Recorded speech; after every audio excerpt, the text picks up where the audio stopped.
একটা সময় ছিল যখন বিয়ের পরে মানুষ যখন ফিরাযাত্রায় যাইতো আর কি, ফিরা যাকে বলে। তো ফিরাযাত্রায় গেলে স্বামী স্ত্রীতে মিলে স্টুডিওতে গিয়ে একটা ছবি ওঠা লাগে।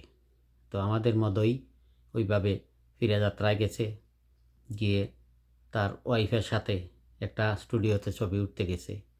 তো ছবি উঠতে গিয়ে যখন স্টুডিওর যে ক্যামেরাম্যান, সে ক্যামেরাম্যান বিভিন্ন অন্তরঙ্গভাবে বলতে আর কি, যে ভাই ভাবির কাঁধে হাত দিন, ওই এগুলা শুনে মদই খুব লজ্জা পায়।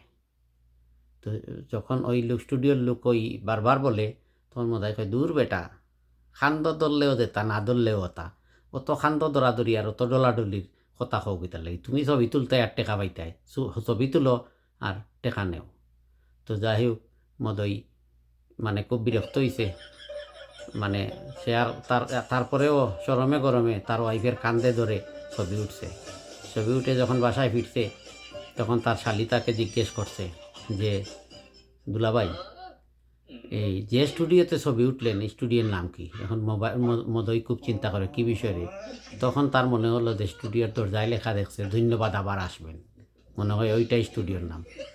মদই বলতেছে স্টুডিওর নাম ধন্যবাদ আবার আসবেন। তো ধন্যবাদ আবার আসবেন মদই তো বলল। এখন এই মুহূর্তে মানে মদই এত লজ্জা পাইতো, তার অনেক সময় আছে সে হাঁটতো, তার ওয়াইফ অনেক পিছনে রেখে সে হাঁটাহাঁটি করতো, মানে কোনো জায়গায় গেলে। এবারে ঈদে এই মদইকে দেখা যায় যে তার স্ত্রীকে একদম বগল দাওয়া করে হাঁটছে। তো কী বিষয় রে, মদই তার স্ত্রীকে বগল দাওয়া করে হাঁটে, কাহিনী কি?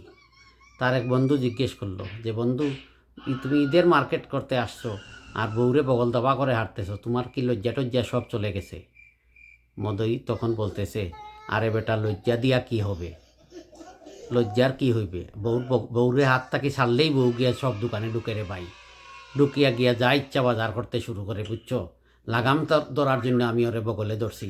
এখন আমার নির্বাচিত দোকান হলে ওই দোকানে গিয়ে আমি তারে হাত ছাড়বো, সে ঢুকবে, বাজার করব, আনবো। নাইলে মার্কেটের এমন কোনো দোকান বাদ নেই, সে আস্তা মার্কেট কিনে ফেলতে চায়।